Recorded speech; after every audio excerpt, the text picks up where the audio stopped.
Welcome to Detroit. Doesn't matter if you have one ass cheek and 3 toes. I will beat your ass. You can drown them. And that's what we gotta be. That's who we have to be. Because that's our domain. That is our domain. Because we'll tread water as long as it takes to fucking bury you. Takes the snap, turns, gives to Montgomery, right side, end zone, touchdown, Detroit Lions! Yes. We are driven by Detroit. Hello, Detroit Lions friends, fans, and family members. Welcome on back to yet another episode of MCM Motor City Mania. I'm your host, David T. Pike. And as always, we're diving on in. So folks, for this episode, we're going to be talking about an old friend. We're going to be talking about an old superstar. We're going to be talking about an old player for the Detroit Lions. That player is none other than Ndamukong. Now, I'm going to say this right now. When it comes to Ndamukong, he is one of those guys that kind of has a love-hate relationship with the fan base here in Detroit. And the reason why is because over the years, for lack of a better word, Ndamukong has said and done things that have alienated the Lions fan base.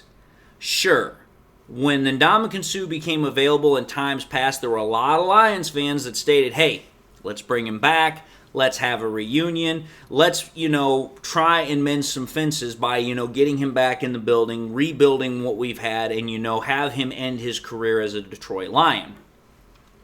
And obviously the one thing about Ndamukong is that, he's always been a talented player, likely going to go into the Hall of Fame. One of those guys that, even from the very beginning, his talent was, you couldn't deny it. There was no way you could say that he was not a talented player. But the one thing also about Ndamukong that was also undeniable was the fact that he was a very controversial player, and that what he did as far as, on the field and off the field, what he said, what he did, those are things that are going to forever live around the NFL, not only for Lions fans, but also for other NFL fan bases. And the point of the matter is that everyone's now kind of talking about Ndamukong again, because yesterday he showed up at Lions training camp. He showed up at the facility for the first time in 10 years. And everyone was like, oh yeah, it's great to have him back. It's great to have him back at the facility, rebuilding connections, kind of, putting himself right back where he was before. And to a certain extent, I can say that, that is good. But at the same time, prior to that being done, and I would say even slightly after that was done, and then there's all the other things that happened prior to all of that, well before that. There are huge issues that I still have with Ndamukong. I acknowledge the fact that he's a talented player. I acknowledge the fact that, he was part of the trio that helped kind of, revive the Detroit Lions a little bit back in the, the early 2010s. But to me, it's like, Ndamukong coming back to Detroit, it's kind of like the first stepping stone, if you will, in trying to mend, in trying to, work towards a reconciliation, not only with the ball club that drafted him, but also with the fan base. Because to me, there are certain things that, Ndamukong has done over the years where it's like, listen, as much as I acknowledge his talent, as much as I acknowledge his contributions, there are some problems. There are some issues that I still have. And I wouldn't at all be surprised if some of my fans that watch this show or some of the other fans that have not watched also have those problems. Let's talk about the most recent things that have come up where it's like, okay, he's still digging holes, he's still taking shots, he's still making problems by not acknowledging that, sometimes the best thing to do or say is to do nothing or say nothing at all. What I'm specifically referring to is that there have been 2 times very recently where Ndamukong has said things where it's like, okay, here, you still have not understood where your importance was, not only in relation to the fans, not only in relation to the team, but also in relation to who you were. Specifically, what I'm talking about in the first sense is in regards to former quarterback Matthew Stafford. Again, Stafford is always going to be, for the most part, a fan favorite here in Detroit. A lot of people are going to have issues also with what Stafford has done recently over the last couple of years as far as, actions that he has done, because of after winning the Super Bowl, things that he and his wife have done and or said. But Stafford is always going to have a fan following here in Detroit. There's no way around that. But with Ndamukong Suh, that's a bit of a different story. And the reason why I bring this up is because Ndamukong Suh, a little while ago, brought up the fact that he felt that he should have been paid more or should have been held in a higher regard than what Matthew Stafford was for the Lions back when he was playing for us. And I remember hearing that, and I just was like, really? It's like, you have a very, very high opinion of yourself. Don't get me wrong. Again, great talent, great player, likely Hall of Famer. But it's like, you need to check yourself at the door, buddy. You need to understand something here. When it came time for the Lions to play, yeah, everybody was wondering if you were going to play when you were on the team. Everybody was wondering if Megatron was going to play when you were on the team. But there was only one player that everybody was universally concerned about playing because everybody knew that if he played, we had a shot at winning. And if he didn't play, our chances of winning were almost damn near zero. That was Matthew Stafford. It wasn't you, Sue. It wasn't even Megatron. Because think about this. After Sue left, and we still had Stafford, and we moved on to other players, we still kept finding ways to win for a little bit. After Megatron left, same thing. It wasn't a prolonged ability to win. I think it was only a season or two. But the point of the matter is that Stafford was the driving force for those Detroit Lions teams while he was here. He was the reason why we were able to win those games. He was the reason why we were able to have the ability to win. It was not Sue. Not even damn close. Yeah, Sue was important. Sue had the ability to propel that defense to be, one of the best defenses in the NFL, or if not the best defense in the NFL for one season. But it's like, listen, that one season as far as what he was able to provide and get that defense to be where it was versus all of what Stafford was able to provide, all of what Stafford was able to give to the Detroit Lions and what he meant to us in that regard, vastly, completely different universe in terms of overall, meaning and importance. And when I heard Sue say that he thought that he should have been paid more, he should have been held in a higher regard as far as what he meant to the team, I was like, dude, you just do not get it. Your arrogance is still absolutely over the damn freaking moon. And it's like, listen, I get it, players in the NFL, you can have players that are divas, you can have players that, have this, self-grandiose opinion of themselves, and that's kind of what happens with being in the NFL. Players have this overinflated viewpoint of themselves, at least some of them.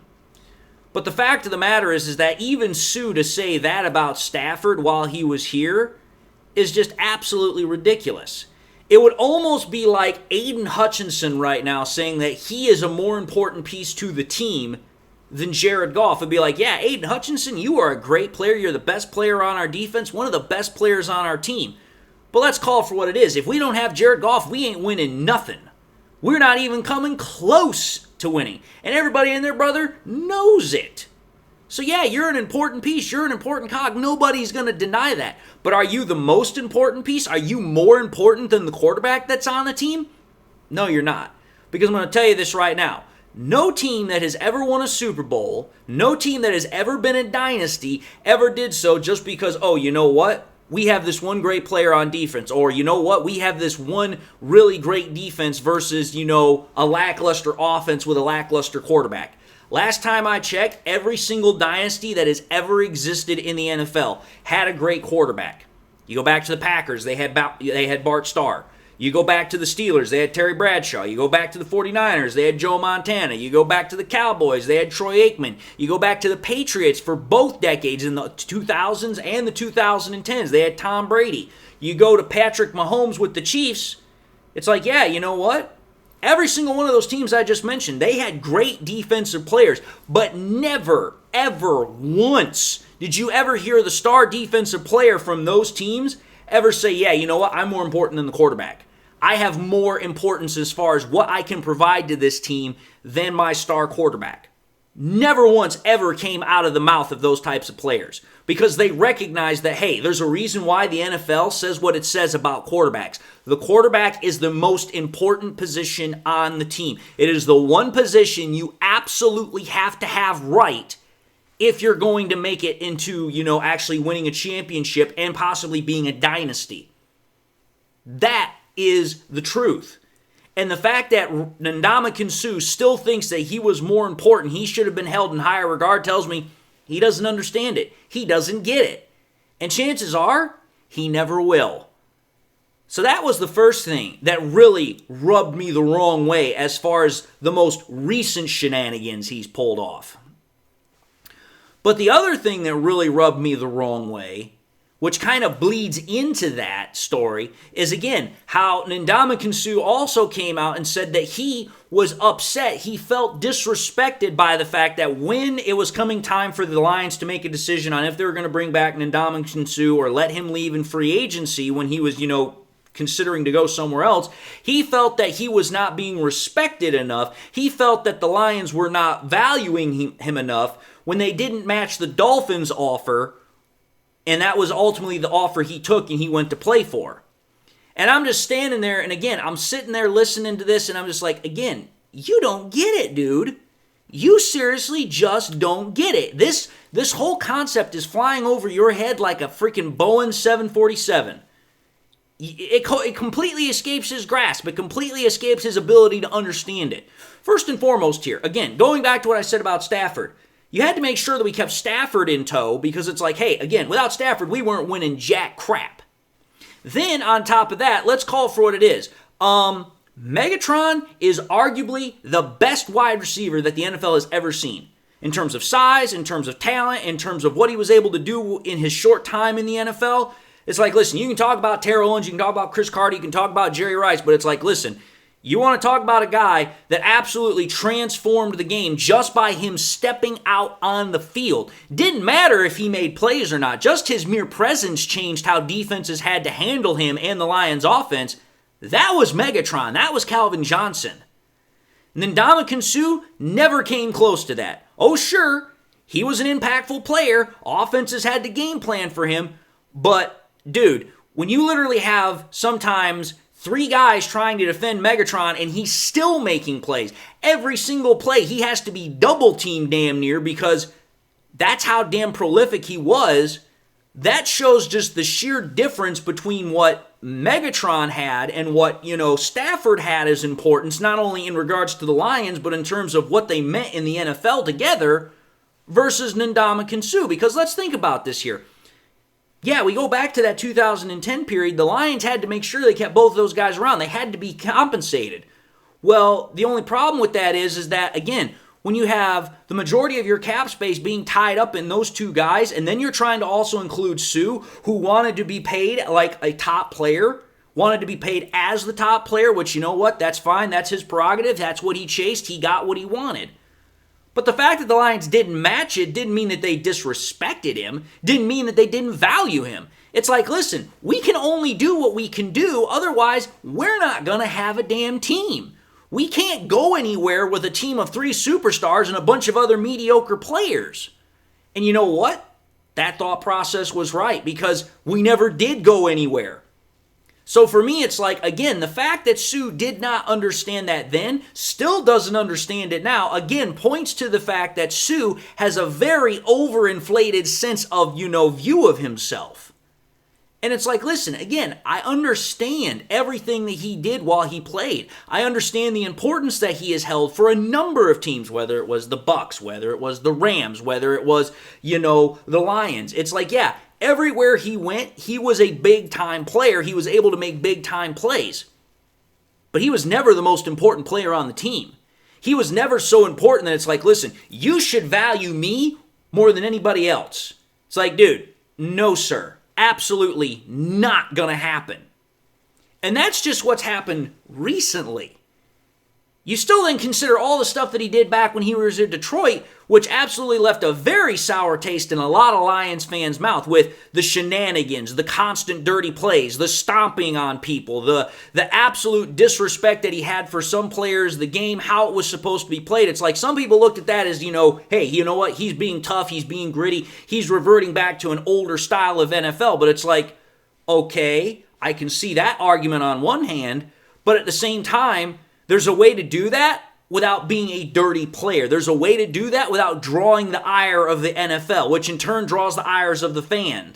Because the fan wants to make sure that, hey, you know what? We're not in the news as being called a dirty team having a dirty player. We don't want to have this reputation that, you know what? Oh, the Lions are going to try and cheat because they have one of the dirtiest players not only in the NFL right now at the time that it was happening, but one of the dirtiest players that have ever played. Regardless of what you want to say about Ndamukong Suh and his talent and everything else, that is a label that is never ever going to leave him. The fact that early on, he was considered one of, if not the dirtiest player that has played in the NFL in a long damn time. And it's not like, it was up for debate. I mean, when you stomp on people, when you literally are, trying to hurt people or trying to take cheap shots on the field, yeah, that's plain dirty. And there's more than enough evidence that shows that. So to me, it's like, yeah, you know what? I'm glad that, Ndamukong Suh showed up at camp. But it's like, if you just honestly think that there's going to be a warm reception for you just because of the fact that you did a couple of great things for us while you played for us, for those first 4-something years, you're sadly mistaken, at least from this Lions fan. Because it's like, listen, there's a lot of things that you've been saying recently that have drawn my ire, and there's still things from the past that you have not acknowledged, nor have you tried to make amends for. Now, I'm not necessarily saying he has to apologize for those things, but there are other ways that he could make amends for them without necessarily having to do that. How? I don't know. But again, it speaks to his character as to why this is continuing to be a problem. And it speaks to the reason why, for me, I do not look at Ndamukong Suh coming back as something that is this great grand celebratory thing. Yeah, it's good that he's back. But there's still a lot of issues from way back in the beginning and also from what he has said recently where it's like, listen, you need to check yourself. You need to reevaluate yourself at the door because you're still not understanding how the NFL actually works. You're still not understanding the importance of, number one, where other people are in relation to you, but also how a team is supposed to function. Again, there's a reason why they say there is no I in team. But Ndamukong Suh's attitude almost kind of feels like that he still has that viewpoint about himself. I am the most important person. I was the most important person. And because you didn't give me what I felt was the necessary respect and value, I am not happy. It's like that I phrase in sports is one of the most toxic phrases you can ever have. And to me, it still rubs me the wrong way. And it is continuing to do so because, like I said, he's not learned the lesson now. But anyway, I just had to talk about this. I had to get this off my chest because I saw this and I was like, you know what? I know this is probably going to get some people that are going to get very angry with me. I might lose some subscribers. But again, the one thing I will not ever shy away from is telling the truth. And this is the truth, whether you like it or not.